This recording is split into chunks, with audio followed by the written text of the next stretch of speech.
Financial consultant. I welcome you all to my YouTube channel Kavindra Manjumal blogger and consultant. दोस्तों, आज इस तांबे की गगरी, जिसे हम पहाड़ी लोग फोला कहते हैं, का प्रयोग पहले हमारे बुजुर्ग पानी भरने के लिए करते थे, क्योंकि 40 साल पहले हमारे पहाड़ की इकोनॉमी एग्रीकल्चर पे ही निर्भर थी, जैसे खेती बाड़ी, जंगल, पशुपालन आदि।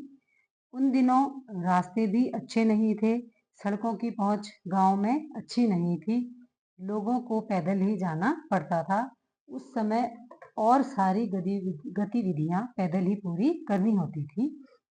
उन दिनों हमारे पहाड़ों में एक रिवाज था कि यदि किसी लड़की की शादी होती थी तो उसे दहेज के उपहार में फोला यानी तांबे की गगरी अवश्य देनी होती थी, क्योंकि ये धातु शगुन भी माना जाता था और मजबूत भी होता था, और इसका प्रयोग ज्यादातर पानी भरने के लिए किया जाता था। जैसा कि उस समय पानी के लिए दूर दूर नौलों, धारों, नदियों, झरनों आदि सारे नेचुरल वाटर रिसोर्सेज से पानी लाया जाता था। उस समय प्लास्टिक का परिचय ना के बराबर था। धीरे धीरे इंडस्ट्रियल डेवलपमेंट होने लगा। दोस्तों, मेरे कहने का मतलब यह है कि इस धातु का पुराने समय में जितना महत्व था, अब इंडस्ट्रियल डेवलपमेंट के साथ इस धातु का महत्व बदल भी चुका है और इसका महत्व बढ़ भी गया है।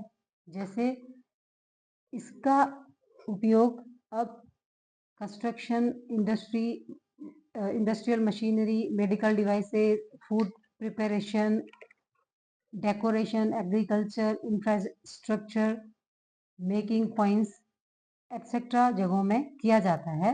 इसका यूज अलग अलग फॉर्म में किया जाता है। दोस्तों, अब कॉपर का उपयोग थर्ड पीढ़ी में एक क्रांतिकारी रूप लेने जा रहा है। जैसे पूरी दुनिया का ऑटो सेक्टर इलेक्ट्रिक व्हीकल का रूप लेने जा रहा है, इसलिए इसकी डिमांड दिन प्रतिदिन बढ़ती जाने वाली है। जैसे एक पेट्रोल कार में लगभग 8 से 10 केजी कॉपर का यूज होता था, जबकि एक इलेक्ट्रिक कार में लगभग 80 केजी कॉपर का यूज होता है।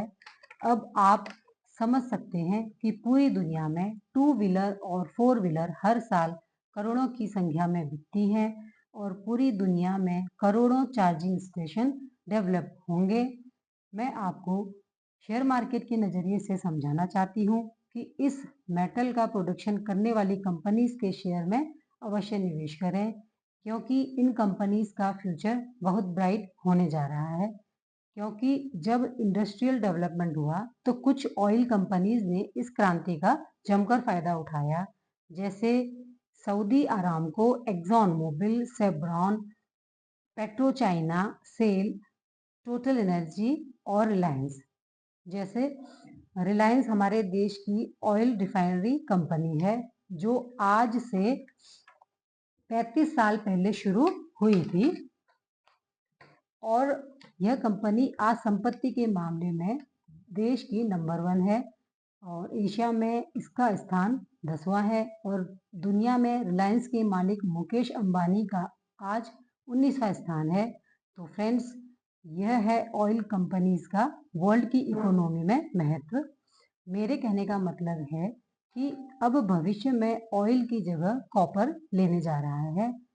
तो मैं आपको यह सुझाव देना चाहती हूँ कि आपको इन कॉपर कंपनीज में निवेश करना चाहिए, जैसे Hindalco, Hindustan copper, Adani enterprises etcetera.